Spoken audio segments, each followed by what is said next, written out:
Thousands of years before the rise of the First Galactic Empire, the Jedi Order was founded as a religious organization dedicated to the study and worship of the Force. Specifically, they chose to channel the light side of the Force, detaching themselves from strong emotion and using their gifts to aid others and gain knowledge. Over the course of many years, they brought their message of peace and justice to several worlds, and eventually claimed the ice world of Ilum as their own. Here, the Jedi Order discovered kyber crystals, which were attuned to the Force and could be used to craft weapons of pure energy. The lightsaber, as it was named, became the traditional weapon of the Jedi, and the voyage to Ilum developed into a rite of passage for young Jedi so they might choose their crystal and craft their lightsaber. This tradition would later become the Gathering, a sacred ritual performed by Jedi younglings to choose their crystal, build their lightsaber, and prove they were ready to become an apprentice to a Jedi Knight. Over thousands of years, the Jedi Order developed its own culture, traditions, and values. The basis for their beliefs became known as the Jedi Code, and it forbade Jedi from forming personal attachments, while encouraging them to remain compassionate towards all, and to value all sentient life.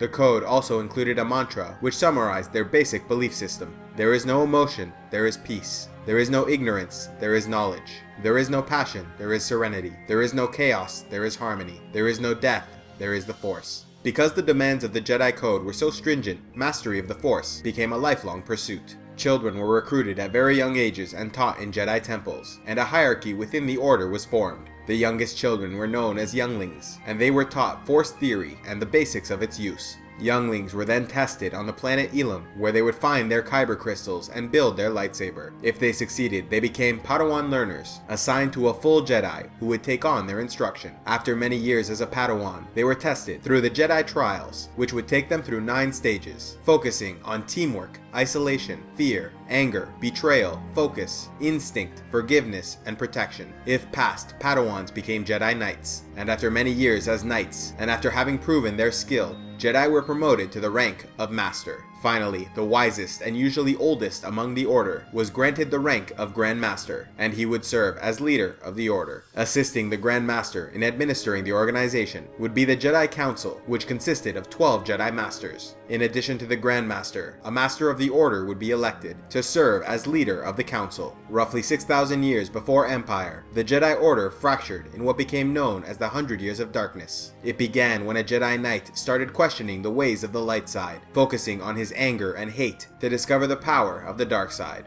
This lone Jedi became convinced the dark side was the only way for a Force user to reach his true potential. Yet his ideas were dismissed by the Jedi leadership, who cast him out of the Order. His philosophy soon caught the attention of many more Jedi, who decided to leave the Order and follow their new Dark Master. These rogue Jedi formed the Sith Order, who stood in opposition to the Jedi, believing the dark side held the true power of the Force, and where the Jedi used their abilities for the benefit of others, the Sith would use their abilities for themselves, exploiting others for their own advantage. These fallen Jedi relocated to the planet of Moraband, which would become known as the Sith homeworld. After growing their numbers and expanding their influence, the Sith declared war on the Jedi, convinced it was their destiny to rule the galaxy. The Sith became powerful, developing super weapons said to have the ability to destroy entire worlds. But the Sith, made treacherous and selfish by their own teachings, would constantly fight among each other, and as a result were often defeated by the Jedi, who then disassembled their super weapons and took back Sith-conquered worlds. But the Sith could never be entirely defeated, and so the Jedi Order would continue to fight against their enemies wherever encountered, and did their best to keep Sith influence out of allied worlds. And so it would be that the Jedi would enter into an alliance with what is now referred to as the Old Republic. Agreeing with the Republic ideals of peace, democracy, and justice for all, the Jedi became proud defenders of the Republic. It was during this time that the Jedi made Coruscant their homeworld, founding the Jedi Temple over the ruins of an abandoned Sith shrine. To adhere to their beliefs in freedom for all, the Republic outlawed slavery, and so the Jedi Order went to war with the Great Zagarian Slave Empire, dismantling their trade networks and spreading democracy and Republic values to freed worlds. Many years after the Zagurian conflict was settled, a new threat arose that challenged Republic safety. The warriors of Mandalore had begun conquering neighboring worlds and expanding the influence of their warlike culture. The Jedi once again went to war, hoping to stop the spread of Mandalore violence. However, Mandalorians fought not for riches or glory, but for the thrill of the fight itself. The war therefore was long and draining, costing the Republic much in the way of blood and treasure. A Mandalorian general was even able to sack the Jedi Temple on Coruscant, stealing a Jedi relic known as the Darksaber. At the same time, wars with the Sith Order were once again rising, and the strain of both conflicts ultimately collapsed the Old Republic government. Yet even with the fall of their allies, the Jedi continued on, and were able to defeat both the Sith and the Mandalorians. The Mandalorians were pushed back to their homeworld, while the Sith were destroyed both by the Jedi and their own continued infighting, until only one Dark Lord remained, known to history as Darth Bane. He saw the devastation caused by Sith civil war, and so created the Rule of Two, claiming that from that point forward only two Sith could ever exist at a time, a master to embrace the power of the dark side, and an apprentice to desire that power. In this way, they would seek revenge against the Jedi, working in the shadows, secretly to destroy their order. Darth Bane was eventually killed by the Jedi, who then became convinced this was the end of the Sith Order. Yet the work of Darth Bane continued through his secret apprentice, who escaped Jedi notice. Roughly 1,000 years before Empire, with the Sith and Mandalorians defeated, a galactic republic was once again formed out of the ashes of the Old Republic, adhering to the same values and ideals. The Jedi once again became their defenders, this time focusing more on diplomacy and peacekeeping than all-out war. For 1,000 years, the Republic flourished and expanded, stretching far across the galaxy without any major wars. Local planetary and trade disputes were settled by the Jedi and a policing force that came to be known as the Judicials. They were more numerous than the Jedi, and could therefore settle smaller disputes throughout the galaxy. Roughly 900 years before Empire, as the Galactic Republic and the Jedi worked to spread their ideals across the galaxy, the legendary Jedi Master, Yoda, was born. Discovered to possess strong Force sensitivity, Yoda was trained as a Jedi, and spent 800 years teaching others what he had learned. Yoda became widely known as the wisest of the Jedi Order, and for his incredible Force powers and skill with a lightsaber. Though Yoda was selfless and sage, it would be his final apprentice, Count Dooku, who would ultimately betray the Order, joining with the Sith Lord Darth Sidious, embracing the dark side, and contributing greatly in orchestrating the eventual fall of the Galactic Republic and Jedi Order.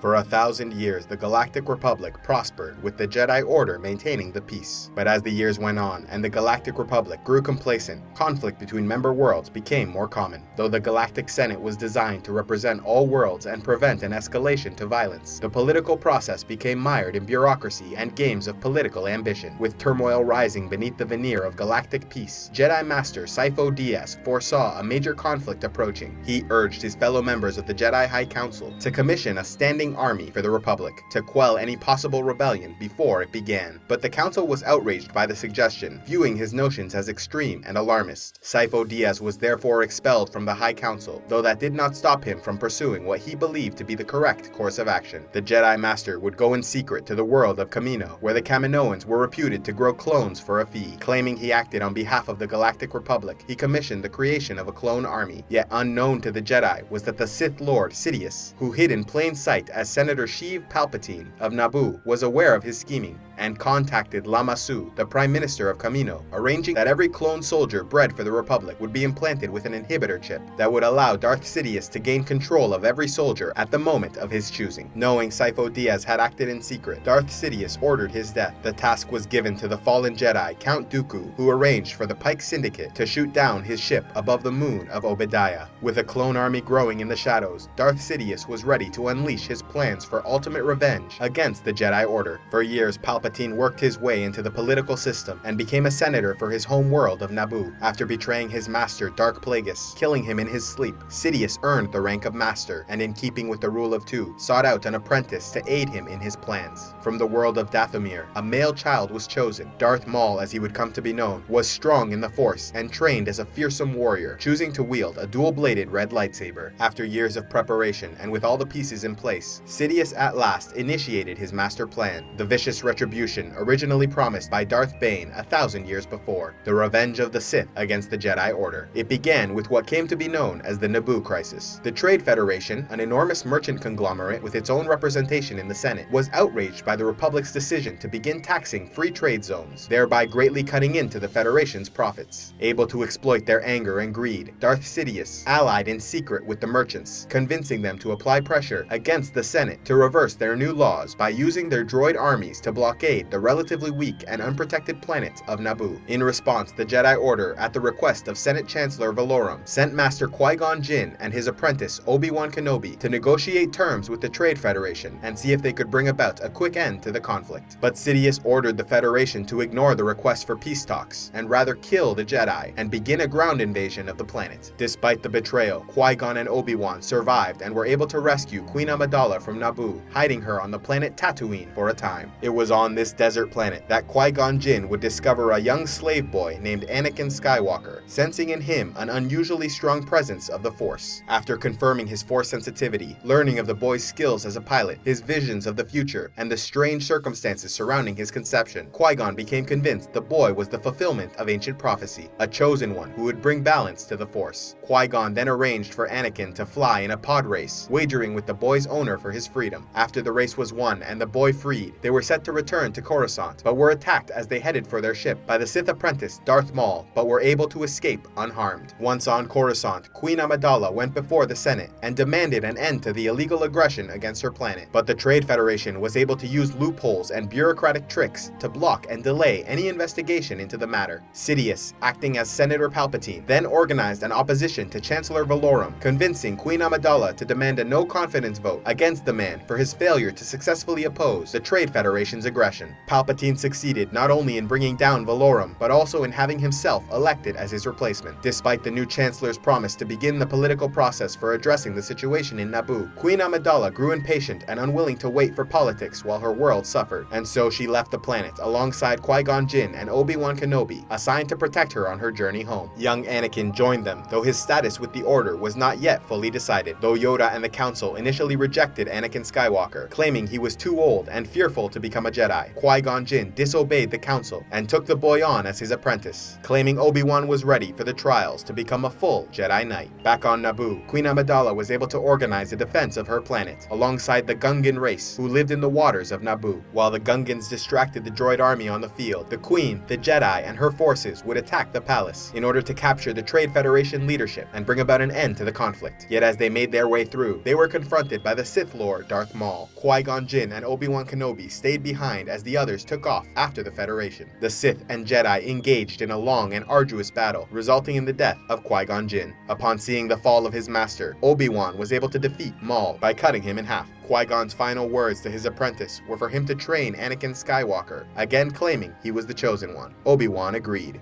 Though the Trade Federation was defeated and Naboo liberated, Darth Sidious had succeeded in his plans, having used the Federation to get himself elected as Chancellor, making him the most powerful political figure in the galaxy. With Darth Maul believed dead, Darth Sidious chose the former Jedi Count Dooku, who had fallen to the dark side during his exile from public life, as his new apprentice. Darth Tyrannus, as he was named, was ordered to begin a secessionist movement within the Republic, fracturing the galaxy and plunging it into war. He obeyed, and over several years his populist movement grew. Resentment against the bureaucratic corruption of the Senate allowed for thousands of worlds to leave the Republic and pledge themselves to the Separatist Confederacy. Sidious, acting as Palpatine, then used the secessionist threat to convince the Senate of granting him emergency powers. In that way, he might pass the Military Creation Act and give the Republic an army to defeat the Separatist threat. The Jedi, unaware that both the Republic and the secessionists were controlled by Sith Lords, took the Separatist threat seriously and made the decision to use the recently discovered clone army of Kamino as Republic forces against Dooku and his droid armada. The Clone Wars, as they became known, dragged on for many years, with clone production slow and Jedi generals limited by the code of their order, unwilling to use mass violence and brutal tactics to achieve victory. The Separatists, in turn, were limited by resources and poorly designed droid soldiers. During these years, Anakin Skywalker developed into one of the most powerful Jedi in the galaxy. He became known as a famous general in the war, with many victories and an unparalleled camaraderie with his men. As a Jedi Knight, Anakin would take on an apprentice of his own in Ahsoka Tano, who also proved strong in the Force. Anakin also grew closer to Chancellor Palpatine, feeling he was the only person he could be honest with, and often turning to him for advice. He also fell in love with with Queen Amidala and broke the Jedi Code by marrying her in secret. Despite Anakin's progress in mastering the Force, he was proving a poor Jedi, unable to control his emotions, suffering from night terrors, seeing visions in his dreams of future tragedies and the death of loved ones. He became arrogant in his skill, resentful towards the Council for not making him a master, and even bitter towards his master Obi-Wan for constantly treating him like a Padawan. Chancellor Palpatine took every opportunity to encourage Anakin's independent thinking, seeing in him the potential to be the strongest Force user in the galaxy. Sidious then organized his own kidnapping, manipulating events so that Anakin and Obi-Wan would have to face Count Dooku for his rescue. The Sith apprentice was powerful and able to defeat Obi-Wan, but was then in turn defeated by Anakin Skywalker and executed at the order of Palpatine. With his Sith apprentice dead, Palpatine began introducing Anakin to the ways of the dark side, before finally revealing himself as a Sith Lord. Anakin was deeply conflicted, but reported the discovery to Mace Windu, who gathered the Jedi Masters Kit Fisto, Agen Kolar, and Saisi Tin to join him in arresting the Sith Lord Chancellor. But Sidious was also powerful, and was able to kill all the Jedi save Mace Windu, who engaged him in a long and vicious battle. The Sith Lord used all his strength but was unable to defeat the Jedi Master, with even his Force lightning being turned against him, scarring his face and draining him of life. Yet just as Mace Windu was about to land the finishing blow, Anakin Skywalker cut off his arm, allowing for Sidious to send Mace Windu flying out a window to his death. Anakin had fallen to the dark side, believing that only with the help of Darth Sidious would he be able to prevent the death of his wife and unborn child. Sidious named Anakin Darth Vader and ordered him to kill the last of the Separatist leadership to bring about an end to the Clone Wars. With the attempt on his life a failure, Sidious was now able to enact the final part of his plans by pronouncing Order 66. This triggered the inhibitor chips in all clone soldiers. Once the order was given, the clones turned against their Jedi generals, murdering them wherever encountered. The Great Jedi Purge killed thousands across the galaxy, effectively destroying the Jedi Order and finally granting the Sith their vengeance against their ancient Jedi enemy. Sidious had Anakin lead the assault against the Jedi Temple on Coruscant personally, killing Jedi younglings as his initiation into the Sith. Having survived the initial purge, Obi-Wan Kenobi tracked down Anakin and upon seeing his fall to the dark side, set out to destroy his former apprentice. The two battled viciously, but Obi-Wan came out the ultimate victor, cutting off Anakin's legs and an arm, leaving him to burn in the fires of Mustafar. Obi-Wan considered ensuring Anakin's death, but chose to leave his ultimate fate to the Force. As a result, Anakin survived as Darth Vader. With the Separatists and Jedi both defeated, Chancellor Palpatine declared an end to the Republic and pronounced the First Galactic Empire with himself as Emperor. Darth Vader was rescued from Mustafar and given a machine body to keep him mobile, along with a respirator mask to compensate for his charred lungs. Vader was then ordered to lead the hunt for any remaining Jedi in the galaxy to ensure their complete annihilation. Yet despite the best efforts of the Sith, several Jedi did survive and would go on to play a major role in the organization of an alliance of rebels against the Sith-controlled Empire. Grandmaster Yoda, having sensed betrayal, was able to escape from Kashyyyk with the aid of his Wookiee allies Tarful and Chewbacca. Obi-Wan Kenobi also escaped, as did Padawan Caleb Dume, whose master, Deba Balaba, sacrificed herself so he might get away. Jedi Master Uvel also survived the Purge and sought out an antique dealer named Antron Bak, asking him to secretly preserve as much of Jedi history as possible. Though Uvel survived the initial killings, some believe he was eventually found and murdered by the Empire. Master Shak Ti also survived the initial Purge, creating a holocron message, urging others to continue the legacy of the Jedi. This message was later found by Luke Skywalker. Jedi Master Luminara Unduli survived the Purge as well, but was arrested by the Empire and held for a time. Eventually, she was executed in her cell, and her body was used as a trap to lure other surviving Jedi to their deaths. And then there was Ahsoka Tano, a powerful former Jedi Padawan who had already left the Order by the time of the Great Purge, and was therefore safe from the initial killings. After the fall of the Order, however, she joined Senator Bail Organa of Alderaan, and over the course of many years organized the creation of the Rebel Alliance, slowly growing their numbers in secret, launching surprise hit-and-run attacks, a constant thorn in the Empire's side. Caleb Dume would also join the Rebel Alliance and assist in many of their early victories against the Empire. Yet with Sith Lords in power, the Rebel Alliance was never able to do much more than harass galactic forces, until the coming of Luke Skywalker and his twin sister, Princess Leia. Though Padme Amidala died soon after learning of Anakin's fall to the dark side, she was able to successfully give birth to twins, naming them Luke and Leia before her passing. The children of Anakin Skywalker both had strong Force sensitivity, and so they were split up for their own safety, with Obi-Wan taking the boy to Tatooine to live with relatives of Anakin's mother, and the girl given to Bail Organa, who would raise her as his daughter and a princess of Alderaan. And so it would be that many years later, an elderly Obi-Wan Kenobi would train Luke Skywalker to become a Jedi Jedi Knight, so he might take up the fight against the Empire. Obi-Wan's re-emergence from exile caught the attention of Darth Vader, who tracked him down and seemingly killed him. But unknown to Vader and Luke was that Master Qui-Gon Jinn had long ago learned to live on eternally in the Force. After Qui-Gon's supposed death, he had communed with Yoda and Obi-Wan, teaching them what he had learned. And so Luke was then guided by the spirit of Obi-Wan, who led him to the planet of Dagobah to complete his training under Master Yoda. Yoda managed to teach him as much as he could before also passing on to live eternally in the Force. After the perceived death of Yoda, Luke would have to continue on alone, but even so was able to aid in the destruction of both the Empire's Death Star projects, even defeating his father Darth Vader in combat. Yet when Sidious offered him the chance to join the dark side, he refused, tossing down his weapon and preferring to die rather than fall to the darkness. Sidious attacked him with Force lightning, putting so much of himself into the attack, he was unable to prevent Darth Vader from betraying him and throwing him down a dark shaft to his death. In doing so, Vader was grievously injured and died moments later, though his final act of redemption allowed him to join Obi-Wan, Yoda, and Qui-Gon as a spirit within the Force. With the most recent Death Star destroyed and the Emperor and Vader dead, the Galactic Empire was severely crippled, though not yet defeated. The surviving leadership of the Empire would abandon many core worlds and retreat into the Outer Rim to consolidate forces and plan their next move. The Rebel Alliance would dissolve in favor of a new Galactic Republic and Galactic Senate, which would fill the power vacuum now left on many worlds. Luke Skywalker, last of the Jedi, was now responsible for the fate of the Jedi Order, yet whether or not he was successful in rebuilding the ancient order remains as yet unknown.